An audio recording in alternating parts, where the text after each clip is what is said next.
Good afternoon, everybody. Welcome to this cookery session, which we run from our cookery school, which is based in the Ferry Project, which is a homeless charity supporting the homeless people of Finland.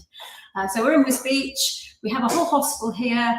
We have accommodation for 32 people, and we teach them cookery, life skills, food hygiene, nutrition, and we also have a client at the moment who is doing a sort of secondment with us with a view to becoming working in the food industry and doing a college course. So we get involved in quite a lot of classes for them, but we also do community classes and we do ticketed events as well.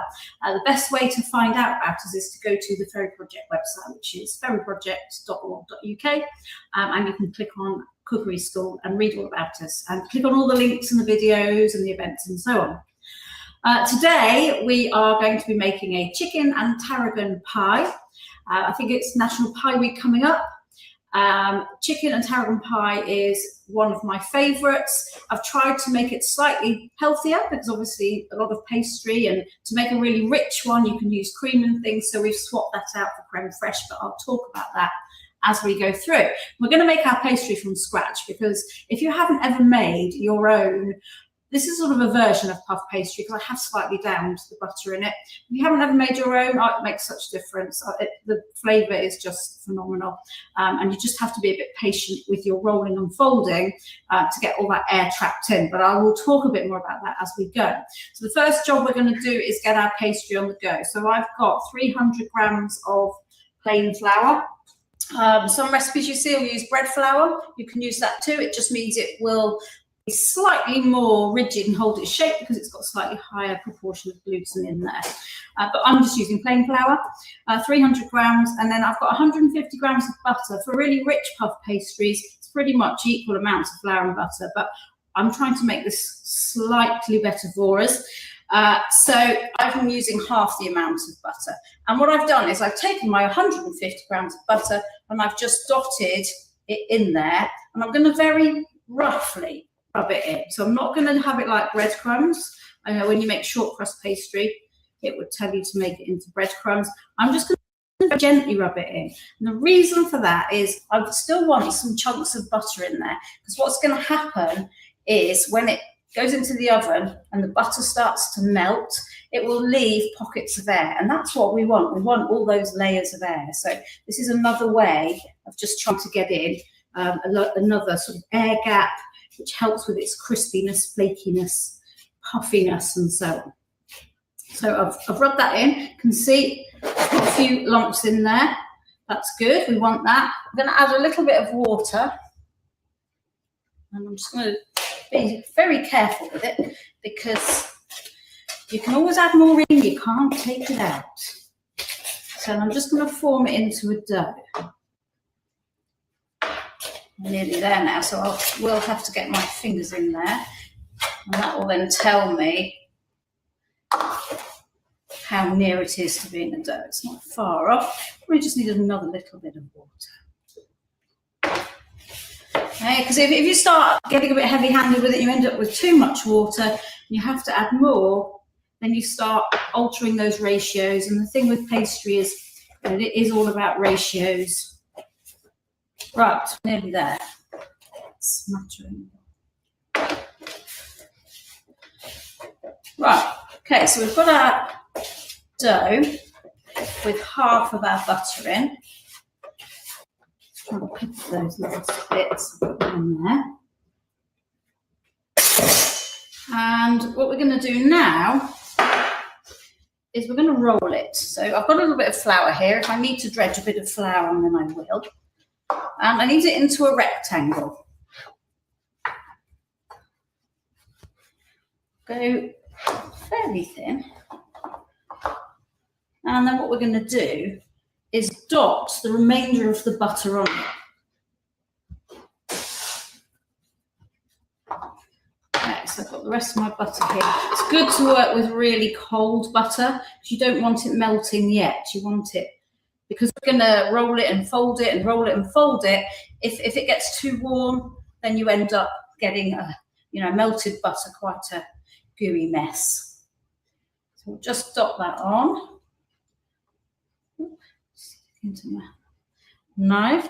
And then we're going to start our rolling and folding process. The more you do this, the better, because every time I fold it like that, it's trapping air and it's trapping that butter, which will melt and leave an air pocket.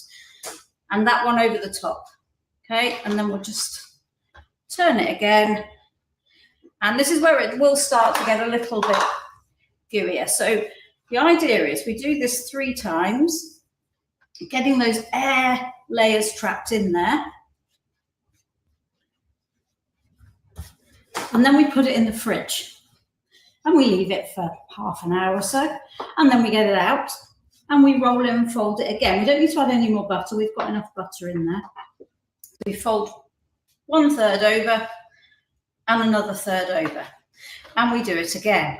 Every time we do that, we're trapping more and more air in. You can imagine when it's in the oven, what's going to happen is the air starts to expand. The butter melts, so more air pockets form, and the air expands and starts pushing excuse me, the pastry layers up. Right, I'm just going to fold that, put it in the bowl, and just leave it to one side. Okay, so I would put that in the fridge, and then in half an hour I would come back to it, do the same thing again, put it back in the fridge, and then come back to it again. And this pastry, you can use it with chicken pie, but you could use it for sausage rolls as well. I'm just going to move those out of the way for a minute.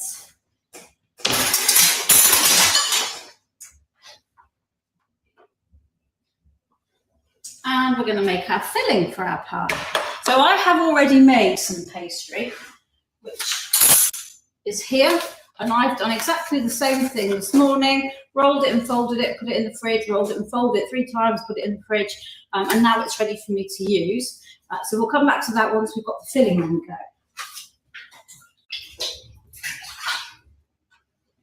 Okay, just give my hands a bit of a wash. Right, so our filling, it's going to be chicken and tarragon. We're also going to put some vegetables in there as well to get more flavour in, more texture in, but obviously more nutrition in there. So, and obviously there's other vegetables you could put in there. I love leeks, so I'm putting leeks in. Love some carrots just to add to the colour. I'm cutting them quite small so that the chunks of carrot, if you can imagine, I always imagine my finished dish before I start doing something. What do I want it to look like? When I serve it up, what do I want it to look like? And I want some nice colour in there. I want flecks, but I don't want massive chunks of vegetable, because when I give a slice out, I don't want people to get one massive chunk of carrot and then nothing else. So we'll get that in there. Get it going. Obviously you could put in peas, you could put in broccoli, sweet corn, whatever your favourite vegetables are. Okay, so that in. I'm using a small onion. I'm actually using a red onion. You don't have to use a red onion. It's just that we've got red onions in stock, and it's quite a nice size. Because I'm putting leek in, I don't need a huge amount of onion as well. So we'll just take that off. And the red ones are slightly sweeter, and you get some nice colour in there as well. Use what you've got in your fridge. Okay, so we'll get that in there.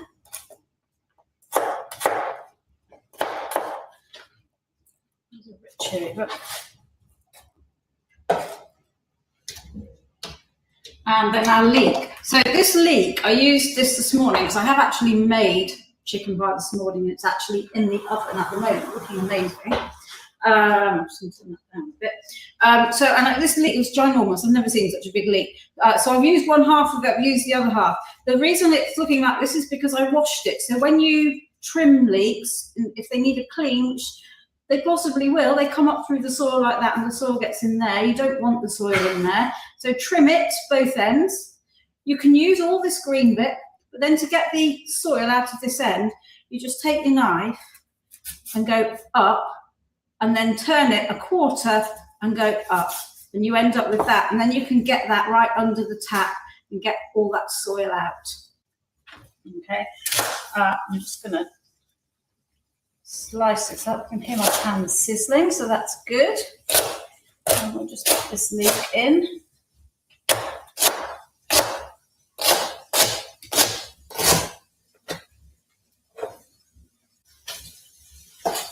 So I'm just going to fry off the vegetables, soften them off a little bit.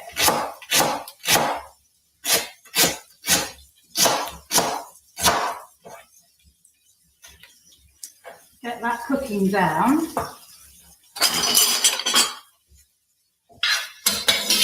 So I'm just frying off in some oil at the moment. I will be adding some butter because I'm going to turn this then into the roux sauce and turn it into the chicken stock with the milk and the creme fraiche in there as well.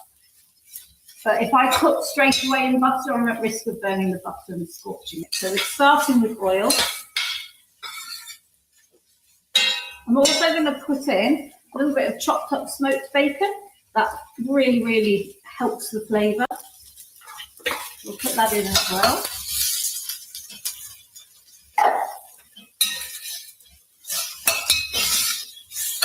Give that a fry around. Just have to send the smell out your way. It smells amazing. Okay, and I'm just waiting for that bacon to just brown off a little bit. And obviously the bacon's going to release some juices and that will help add flavour as well. Put that down a bit now.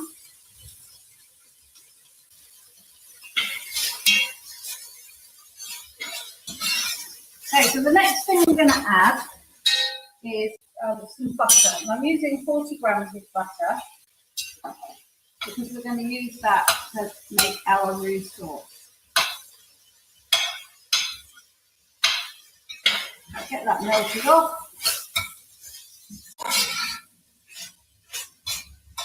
Get that butter melted because what I'm going to do then is tip some plain flour in equal. When you make a roux sauce, it's always equal amounts of butter to flour. And then you can alter the liquid levels you put in. So if you were wanting more of a pouring sauce, then you would add in a little bit extra liquid so it's thinner. If you wanted a thickening coating sauce or panade, something like that, then you would add less liquid so that it becomes thicker.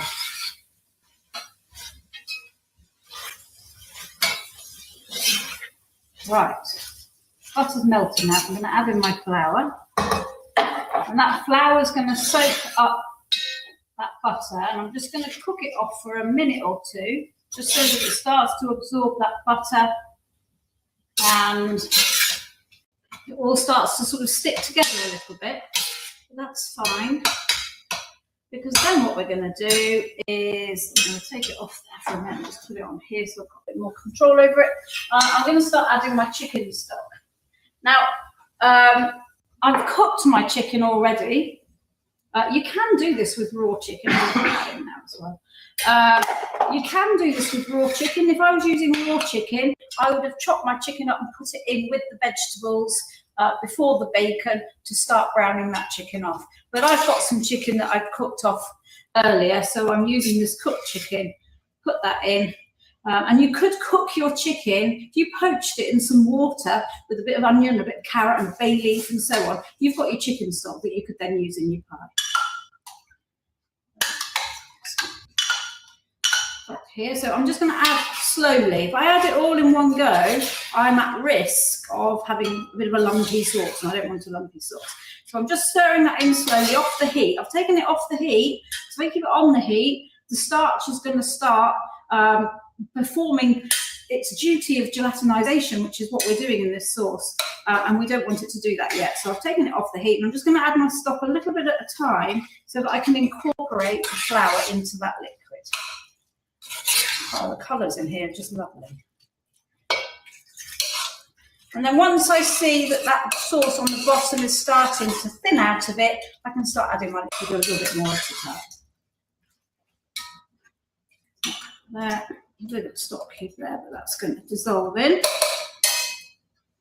Okay, so that's my chicken stock in there. Now I want this to be a nice rich white sauce. Imagine when we cut into that chicken pie and that liquid just slightly oozes out. So we're going to add in a little bit of milk. Now you can do this with cream if you wanted to, if you're thinking it's a luxury, let's you know, it's a birthday or it's whatever, and you want to make a really rich one, you could use cream. But we're going to use a little bit of milk.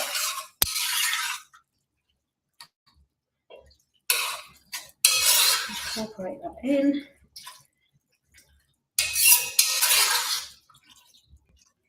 It's gone nice and liquidy now. And I'm going to add in a little bit of creme fraiche just to make it a little bit richer, give it a little bit of body and some nice flavour as well. Okay,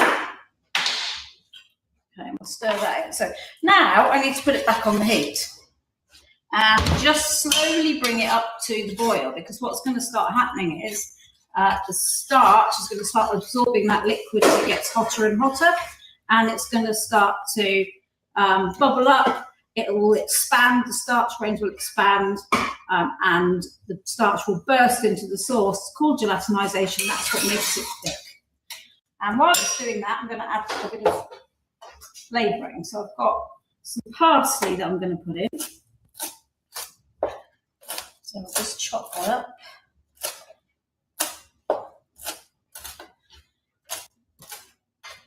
So we'll put that in, some lovely green colouring in there. I'm going to save a little bit of parsley for a garnish. And I'm going to put tarragon in. I absolutely love tarragon. It works beautifully with chicken. It also works beautifully with fish as well. I use it quite a lot with white fish. And prawns as well. Prawns with tarragon, lovely. So we'll put a bit, you don't need very much because the flavour comes out really well. But I love it, so I'll put those in. And then we're going to season it with some salt and pepper. So we'll put some pepper in.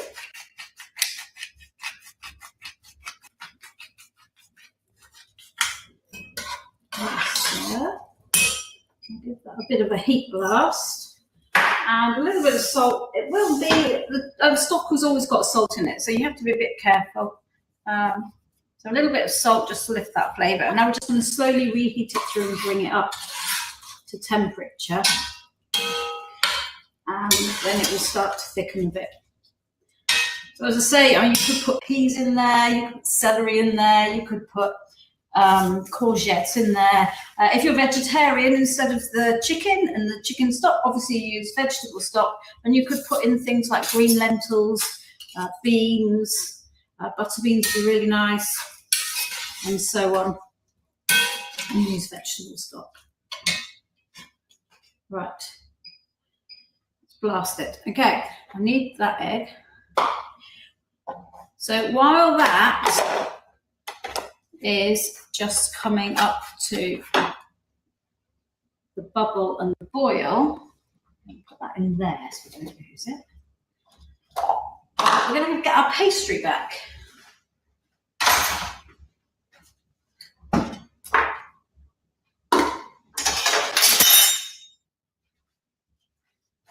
Let's remove this completely now.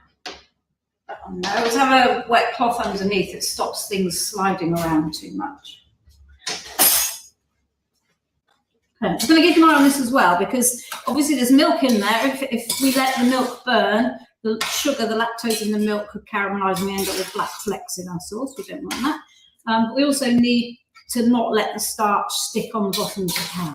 So just give it a good stir around. And it's coming nicely now, and I can see now, I can feel it's getting a bit thicker on the bottom.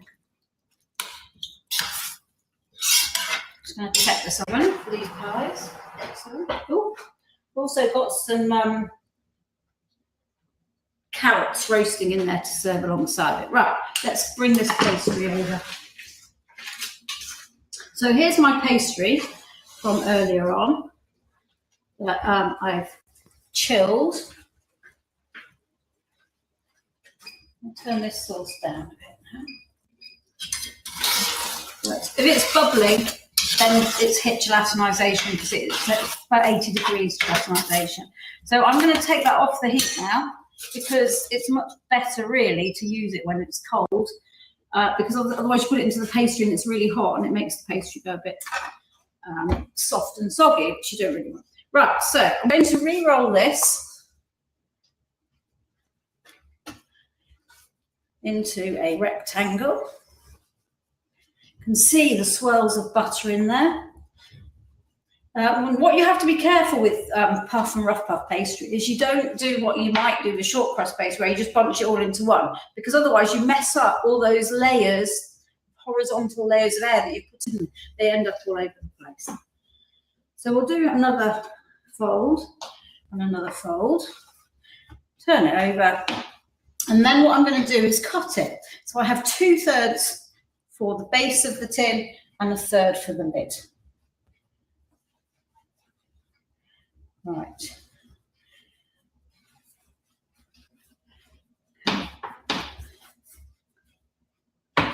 Right, I'm going to do that, and I'm going to cut it. Right. 1/3 for the lid. So you can see lots and lots of layers, not just this big bit, but I can see there's all layers in there. So that I'm going to save for the lid of my pastry, and this is going to be for the base. So I'm keeping it flat, I'm keeping those horizontal layers, and I'm just going to roll it and line a tin.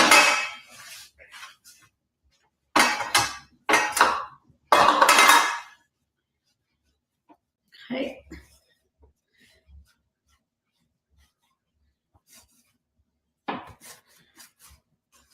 So I'll keep looking at my tin because I've got to make sure I have it big enough. Remember, it's going to puff up a little bit with all that air in there. The air is going to expand and push all those layers up.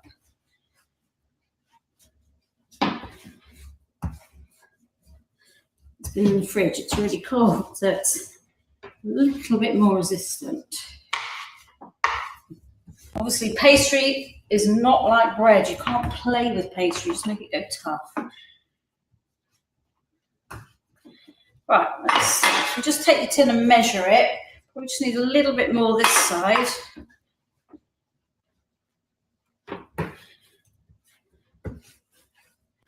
So we need it right up the sides to keep that filling in there. Okay, now when you line the tin with pastry, put your rolling pin in the middle, pull the top bit up, and use your pin to pull the pastry up. Otherwise you stretch it, and then when it cooks, it shrinks, and it can affect the sides, particularly if you're making something like a quiche. Okay, I'm just going to go around, just ease the pastry in. So it's in. Now what we don't want is air gaps in here, so I've got a little bit of pastry there. I'm just going to scrunch it up. I'm just going to go round the side and push right into those corners. Okay, and then I can just make sure I've got enough edge here. So just around like that. Want it slightly over the top because I want to be able to have something for the top pastry to link onto, to join to. Okay, so that's that. Right, so in a minute, I'm just going to leave this for another minute, let it just cool off a bit. And now we'll roll a circle out for the top. I've promised some of our clients from the hostel that if they come at about 1:15, there'll be chicken pie. And I know there's already something sitting out there ready. So.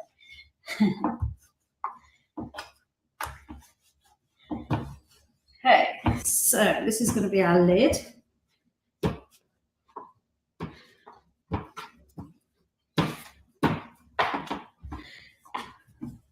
Okay, so remember, I always say to people, you're boss. People, oh, it won't roll, it won't do what I want. You're the boss of it. It's not in charge of you. So you don't be frightened of it. Let's just a little bit more that way. Want enough to sort of crimp the edges up and seal it. Right, okay, so there's our top. So what we need to do now is get our filling in. And I haven't actually tasted this. which, yeah, it's the best bit of the job, really, isn't it? That's good. Okay, so we're just going to put our filling in.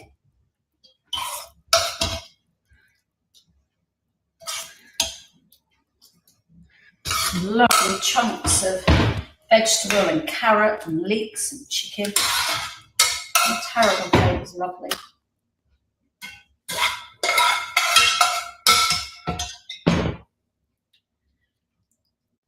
You do things like cheesy leeks as a side vegetable. You could put a bit of tarragon in that and use it in other things. You've got it in your cupboard. Lovely. Right, okay, so that's our filling in. And over here I've got a little bit of water. So what I'm going to do is just a little bit of water around this edge to help seal the pastry on. Roll our pastry out over there. And then I'm just going to go round and just push those 2 layers of pastry together so they squash together. And then I'm just going to go around and give it a bit of a crimp. You could do this beautifully. Where I've got 2 pies in the oven as well that are looking beautiful. Just go around and just crimp it up. If you wanted to use a fork, you could use a fork. Lift them up. I'm going to put a hole in the top to get rid of the steam. And I'm going to brush it with egg. If you've got spare pastry, you could get really arty and do leaves and things to decorate the top with as well. Or a chicken cutter, or a little pastry chicken on the top. Right, there we go. That is now ready to go into the oven. And my other 2 are ready to come out. So we can dish. Oh, so the ones that I made this morning, I made 2 smaller ones because they're good for dishing up. And I've also roasted some carrots. Okay, so here are my 2 that I made this morning. That's my cooker doesn't like it. I'll put carrots in.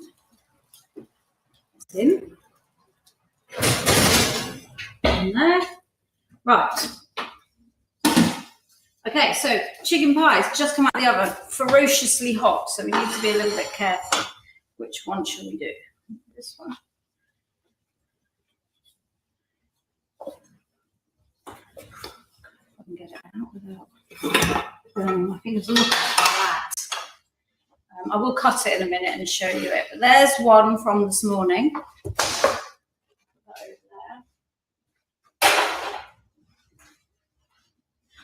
And we've got some carrots to serve with it. Obviously, you could serve all sorts of other vegetables with it. You could put a little bit of cumin on my carrots, a little bit of butter.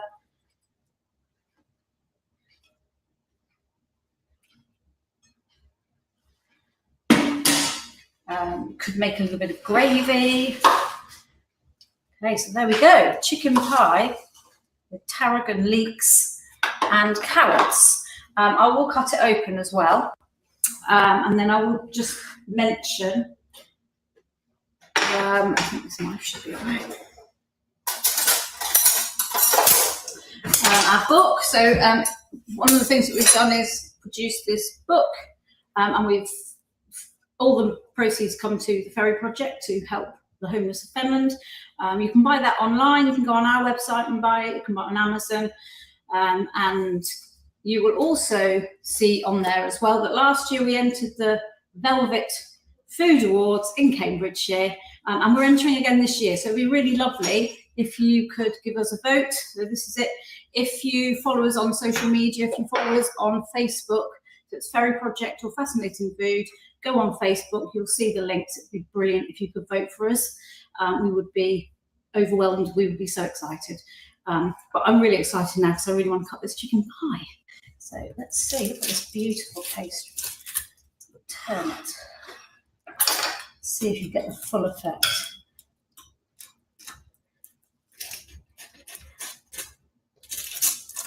Pastry's lovely and crispy on the outside. And just trying to get through there. Right, so we can see that. Look at that beautiful filling there. All chicken and leeks, and the smell is amazing.